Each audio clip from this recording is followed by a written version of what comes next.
Queridos filhos e filhas em Cristo, nós estamos no quarto domingo do tempo da Páscoa e nós chamamos esse domingo o domingo do Bom Pastor, porque em todos os anos nós ouvimos o Evangelho de João, o capítulo 10º, que é o capítulo da parábola do Bom Pastor. A igreja, cada ano, lê um pedaço desse capítulo, um pedaço da parábola do Bom Pastor. Por isso esse domingo ficou conhecido como Domingo do Bom Pastor. É também por isso que nesse domingo a igreja reza pelos sacerdotes, que são os pastores da igreja, bispos e presbíteros. Também a igreja reza neste domingo pelos seminaristas, são aqueles que se preparam para serem pastores, e reza também por aqueles que sentem o chamado, mas ainda não se lançaram nos braços do Senhor Bom Pastor. Que Deus possa suscitar nesse domingo, por meio da prece da igreja, santas vocações. E, meus irmãos, nós estamos acompanhando o Evangelho de João há algumas semanas. O Evangelho de João, ele é um evangelho muito especial, digamos assim, porque o evangelista João, em todo o seu texto, ele vai comparar Jesus com alguma coisa, sempre, como hoje, né? João compara Jesus com um bom pastor, e coloca Jesus como um bom pastor. Então no Evangelho de João sempre vão existir essas comparações. Jesus sempre vai dizer: eu sou o bom pastor, eu sou o pão da vida, eu sou a luz do mundo, eu sou a porta das ovelhas, eu sou o caminho, a verdade e a vida, eu sou a ressurreição. Então ele vai comparando Jesus com alguma coisa, para que no final do seu texto o leitor conclua quem é Jesus efetivamente. Ele é verdadeiramente o Filho de Deus, o Salvador do mundo. E hoje a comparação de Jesus nessa liturgia é: Jesus é o bom pastor, mas também, como nós ouvimos no texto do Apocalipse, Jesus é o cordeiro imolado. Então essas duas comparações neste dia, e de maneira muito singular, Jesus como bom pastor. Vamos fazer uma interpretação desse texto de maneira muito pontual, Quando o evangelista nos escreve, ele tem uma mensagem, e às vezes quando nós vamos interpretá-la, nós como que amaciamos a mensagem original, e não fica a mensagem correta, Então nós temos que superar uma interpretação edílica desse texto. Jesus é o bom pastor que aquece suas ovelhinhas, ele é o nosso bom pastor porque aqui ele nos protege, ele é providente, ele cuida de nós. O evangelho, o significado teológico é muito mais profundo do que isso. E às vezes a gente escuta em pregações essa característica bucólica pastoril. Não é esse o objetivo principal. O Evangelho, depois na sua casa, leia o capítulo 10 inteiro, porque o trechinho que nós ouvimos hoje é muito curto para compreender a totalidade. O capítulo 10 inteiro fala de Jesus bom pastor. A questão aqui, o drama desta parábola é muito mais profundo. Aqui é um duelo de vida e de morte das ovelhas. As ovelhas estão num cenário em que elas podem viver ou morrer. E esta vida e esta morte não é para este mundo que o autor do Evangelho escreveu. Ela diz respeito à vida que vem além da morte. O que está em jogo aqui é céu e inferno. Não é a nossa proteção, o nosso bem-estar, o nosso cuidado neste mundo, como muitas pregações assim fazem, abordando esse texto. Uma questão de céu ou inferno. A ovelha está em perigo. Por isso, o evangelista, nesse capítulo inteiro, ele vai mostrar várias personagens. Primeiro, o pastor, que ele coloca que é Jesus Cristo. As ovelhas, que somos nós, eu e você. Também tem outras personagens, nós lermos o capítulo todo, 10 de João. Tem um tal de ladrão, né, ou assaltante, depende da tradução, né? Tem um tal de lobo, que representa o diabo, que quer matar a ovelha, quer machucar a ovelha. E o que é essa morte que o lobo quer para a ovelha? Não são as dificuldades da vida aqui não, minha gente. O escritor está falando de inferno. A morte de que está falando aqui, o perigo, é o inferno. É a condenação eterna, o sofrimento eterno, depois da morte, né? Tem uma outra personagem que é o tal do pastor mercenário. Vocês devem ter se lembrado do texto, né? Quem é o pastor mercenário? É aquele que interpreta esse texto e não fala o que é para falar, né? É aquele que é o pastor que não conduz a ovelha à verdade, por conveniência própria ou por medo de ofensa, né? Por medo de se indispor. É o pastor mercenário, né? Então, vamos lá. O texto começa dizendo o seguinte: naquele tempo, disse Jesus: as minhas ovelhas escutam a minha voz. Para a gente interpretar esse capítulo 10 de João, nós precisamos talvez dar uma pesquisadinha em como que funciona esse negócio de ovelha, né? Porque a gente é da cidade, a gente não entende, né? O padre também não entende muito não, mas deu uma zoiadinha lá, né, para ver como que é o esquema, né? O fato é o seguinte: a ovelha, de maneira geral, ela não identifica o seu pastor pelo sentido da visão, mas é muito mais aprimorado na ovelha o sentido da audição, de tal modo que a ovelha consegue saber qual é o seu pastor quando ele chama por ela. É a voz, ela reconhece a voz do seu pastor, né? O pastor, ele não detém as ovelhas presas o tempo todo. Elas precisam estar soltas para se alimentar no campo. E acontece quando elas estão soltas, elas podem se misturar com ovelhas de outros redis, né? E quando ele chama, vem até ele as ovelhas que lhe pertencem. Quando o outro pastor fala, as ovelhas instantaneamente vão até ele. É uma coisa surpreendente. Depois pesquise na internet, né? Às vezes a gente, para escutar o outro, tem que falar: o quê que você falou? Né? A ovelha não, né?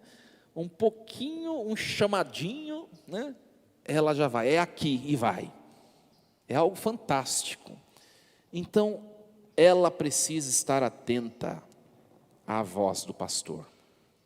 A ovelha que envelhece vai se comprometendo o sentido da sua audição. Ela se torna insensível à voz do seu pastor.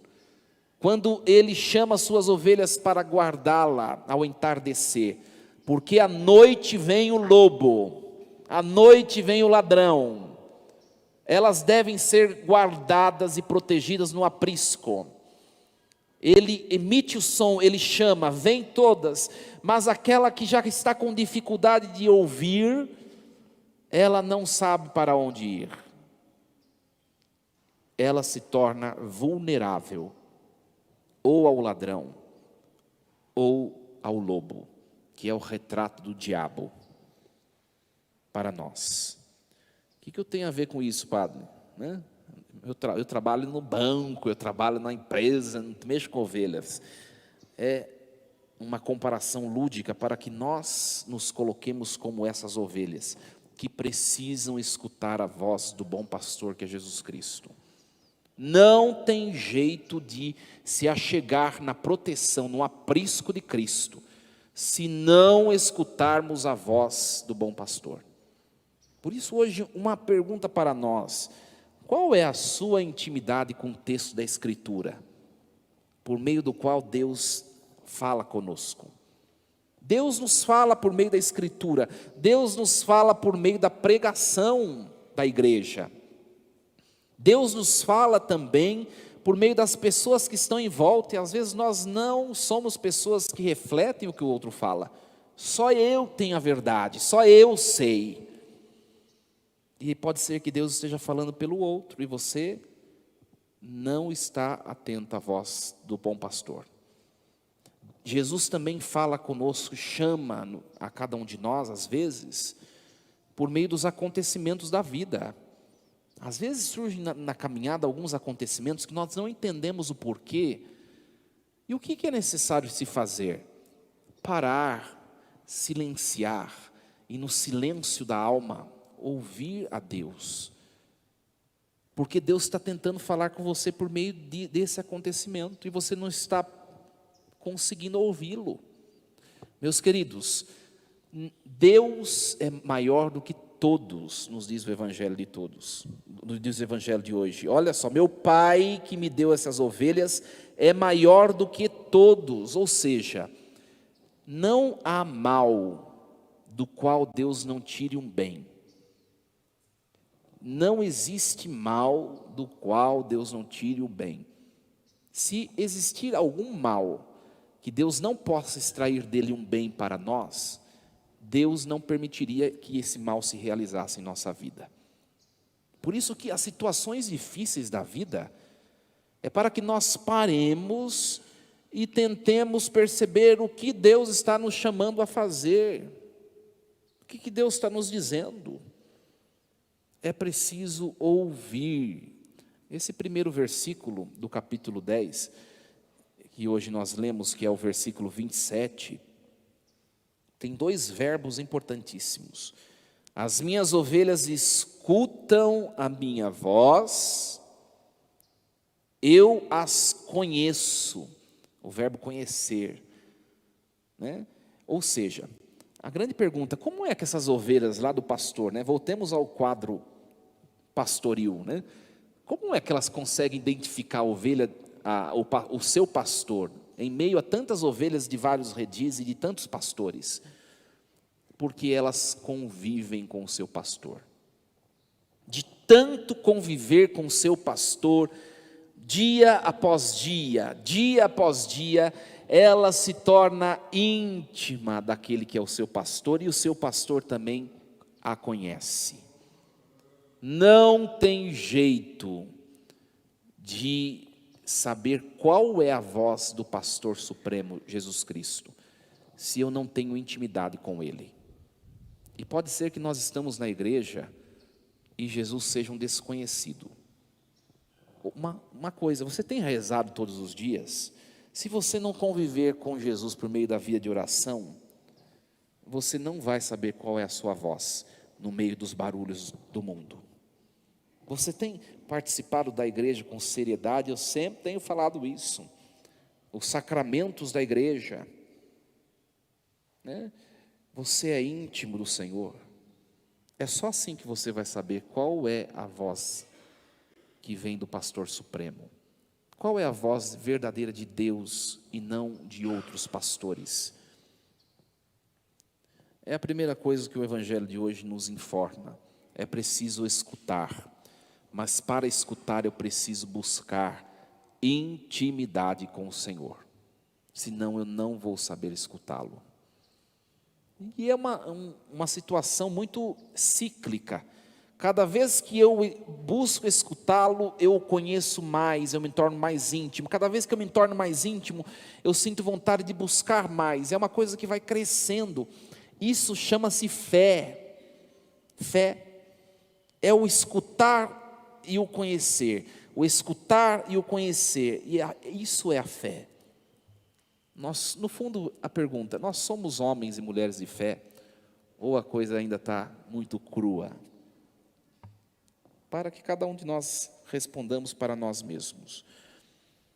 Depois o Evangelho vai falar uma outra coisa no versículo seguinte, 28. Eu dou-lhes a vida eterna e elas jamais se perderão. Essa palavra vida Aliás, a língua portuguesa ela é uma língua muito, muito rica em relação ao inglês, por exemplo, mas é uma língua muito pobre em relação ao grego, porque o grego é uma língua muito mais completa. Essa palavra vida, traduzida no português, na verdade não diz respeito à nossa vida nesse mundo. A nossa vida nesse mundo, no grego, é a palavra bios, ou psiché, né? De onde tira a palavra psicologia, né? Ou biologia. É a vida desse mundo no grego, mas não é essa palavra que está aqui no original do Evangelho. O original do Evangelho, essa palavrinha vida, é zoé.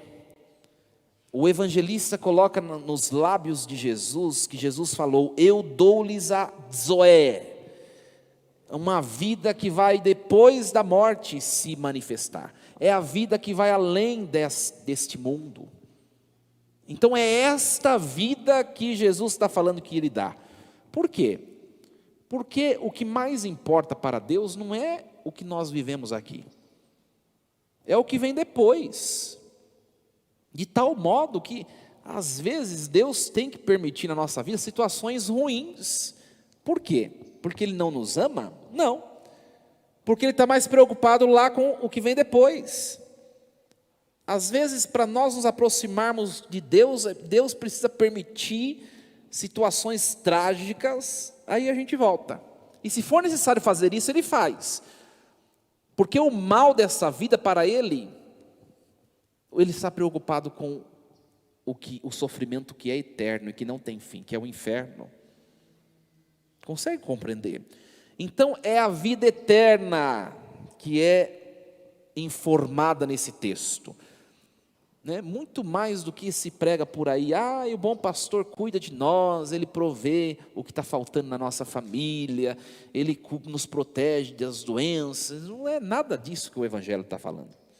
Está falando de céu e inferno. Está falando de céu e inferno. E a questão é a seguinte, né? Para que nós de fato, meus irmãos, pertençamos ao aprisco de Cristo, que é o que chamamos de céu, nós precisamos escutá-lo, conhecê-lo, e nós precisamos estar na presença dele em estado de graça, né? Hoje é dia das mães, não é? Quem é mãe aí? Ergue a mão, né? Muito bem. Além de Cristo, que é o nosso sumo pastor, o bom pastor, o eterno pastor, o texto é exigente primeiramente com os pastores da igreja, os bispos e os presbíteros. Por quê? Porque no dia do juízo será cobrada a vida de cada ovelha que foi confiada a esses pastores. Mas o Evangelho ele se estende muito mais do que aos pastores da igreja. Todos nós somos pastores porque Deus nos entregou o cuidar de alguém ou de algo. E nós seremos cobrados por isso.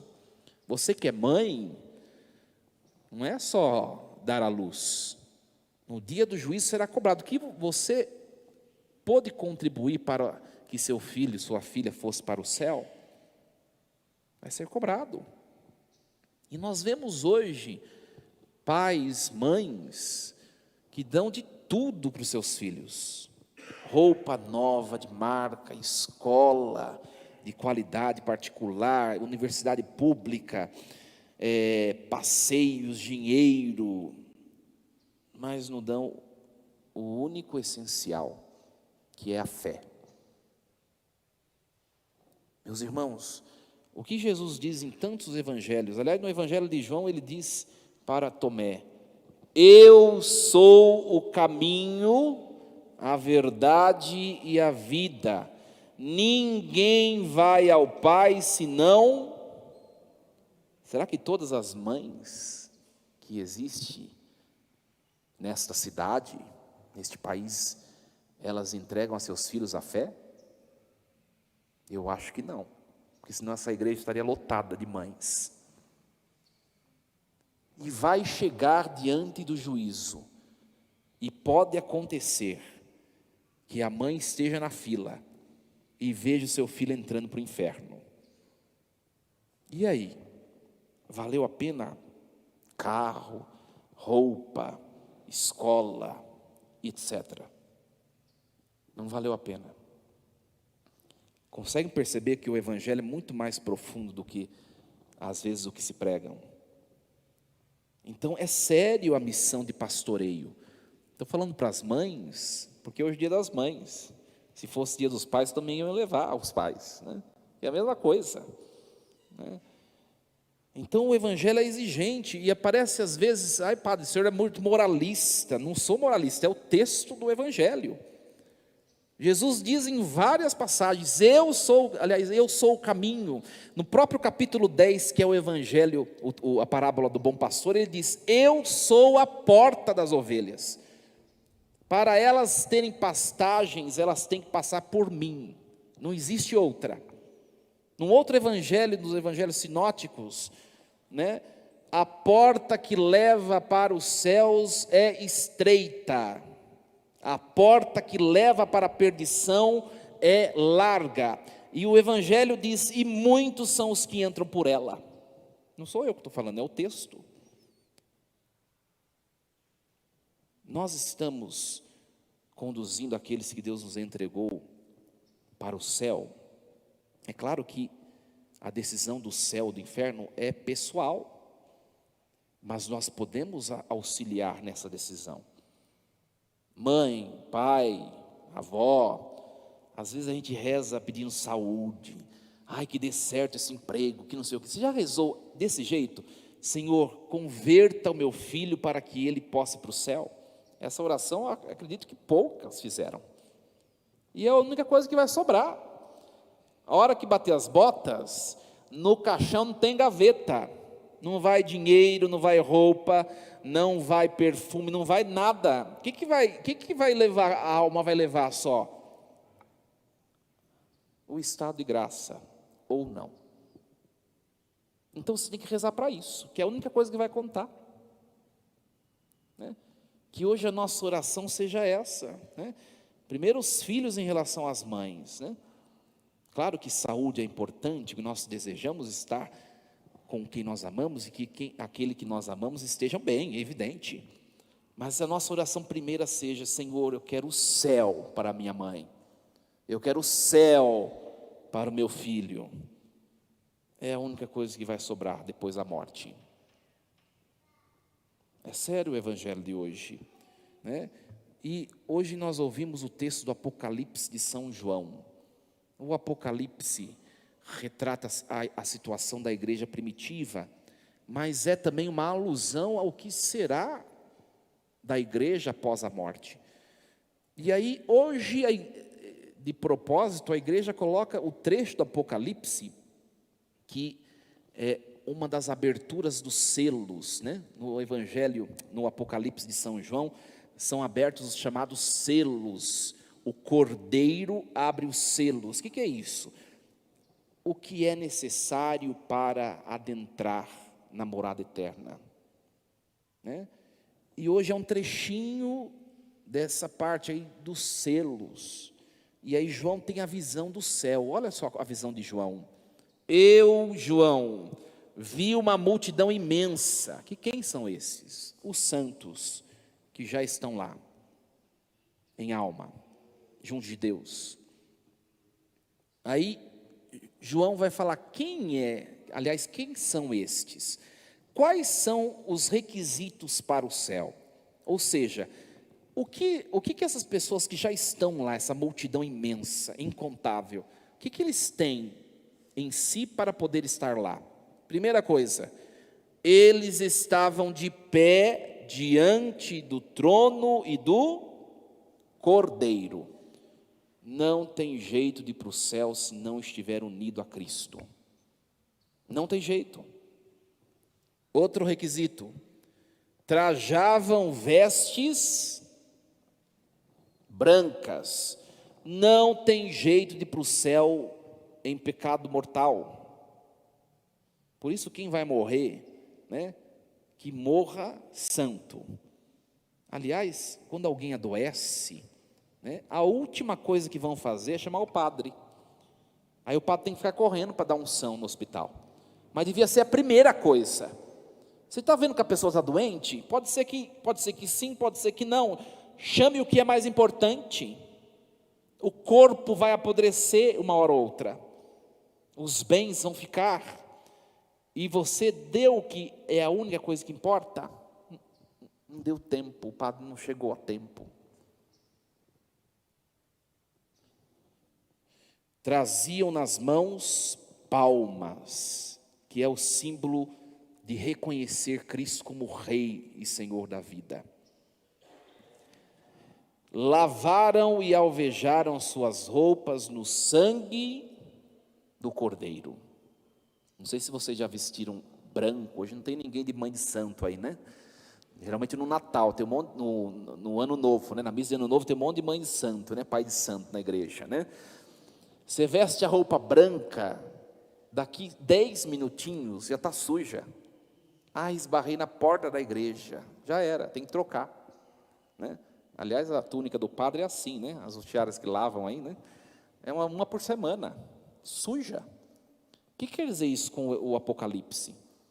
Quer dizer que nós precisamos estar aqui com mais intensidade, porque é aqui que as nossas vestes, a nossa alma cheia de pecados, é purificada. Se já estando na igreja é difícil viver o Evangelho, imagine longe. Eu tenho que buscar o sacramento da penitência, eu tenho que confessar se eu fiz algo grave. Vai arrastando uma alma encardida, morreu, não vai entrar no céu. E para terminar a homilia de hoje, né? A questão do pastor mercenário. Pode ser que nós estejamos sendo, meus irmãos, todos nós, o pastor mercenário com as ovelhas que nos são confiadas. Mesmo você que é mãe e que pensa amar seus filhos, pode ser que você esteja sendo pastora mercenária. O padre vai dar alguns exemplos, ou alguns sintomas de pastor mercenário. Primeiro deles, já escutaram aquela frase? Agora é sobre igreja, sobre religião. Você chega num lugar que tem gente falando de outra religião, que é de outra religião, você não quer se indispor, e aí sai da sua boca, você que vem à missa, o importante é crer em alguma coisa. Já escutaram isso? Jesus disse claramente: eu sou o caminho, a verdade e a vida, eu sou, ninguém vai ao Pai senão. Então não importa crer em alguma coisa. Se você falou isso para alguém, você anunciou a mentira.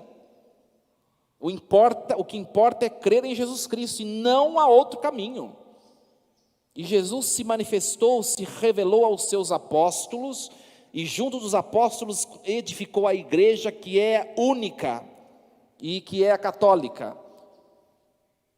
Pode ser que Deus utilize de instrumentos de salvação fora da igreja, com toda certeza, mas o caminho que leva ao Pai é só Jesus Cristo. Eu vou no centro espírita, mas eu tenho um coração bom. O importante é crer numa coisa. Se você não se converter, você não vai ser salvo. É só Ele que é o caminho. De vez em quando eu vou lá dar uma chacoalhada lá no Umbanda, né? Mas o importante é crer em uma coisa. Não, só Ele é o caminho. Outro sintoma de mercenário, pastor mercenário, é sobre a fé pessoal. Eu não vou na igreja, ou meu filho não vem na igreja, mas ele tem um coração tão bom, é honesto, trabalhador. Minha gente, pode ser que tenha um monte de gente honesta, trabalhadora no inferno, que isso não é requisito de salvação. O que vai olhar Deus é o estado da alma na hora do juízo. Eu estou unido a Cristo? Não, então você precisa voltar para Jesus. Essa é que é a questão. Essas frases populares mostram muito a face do pastor mercenário e não de Cristo, bom pastor. E às vezes nós reproduzimos. Só há um único caminho, né? Só há um único caminho, é Jesus Cristo. A palavra de hoje é muito mais pesada do que a gente pensou, não é verdade? Mas tudo isso que nos sirva para nós abrirmos nossos ouvidos e entendermos o que é a verdade e amarmos mais a Deus. É esse o único objetivo. Por isso, rezemos hoje pela conversão daqueles que nós amamos. Eu tenho certeza que na família de todo mundo aqui deve ter gente, deve ter ovelhinhas surdas para Cristo. Reze por elas, para que elas se convertam e possam assim entrar no aprisco do céu. A nossa oração é muito importante e é o maior presente que a gente pode dar para alguém, né? Só para terminar, se nós pudéssemos falar com a turminha que está no purgatório hoje, né? Às vezes a gente fica chorando, né, pelos falecidos, e é próprio nosso, é sentimento humano, está certo. Mas se nós pudéssemos falar com alguém que esteja no purgatório hoje, ele ia falar para a gente assim: pare de chorar e reze por mim, que só isso que serve. Deu para entender? Então hoje é dia de rezar. Deve ter gente com a mãe falecida aqui, tem? Erga a mão. Nossa, bastante gente. É bom lembrar, é bom se emocionar. É claro, a saudade faz parte, é o próprio ser humano. Mas o que a pessoa mais precisa, pode ser que já esteja no céu, a gente não sabe. Como a gente não sabe, é melhor chutar mais perto, né, do que longe, né? Então reze, que pode ser que hoje, com a sua oração, se não estiver plenamente no céu ainda, pode ser que hoje ela abrace o grande presente que você vai entregar. Assim seja.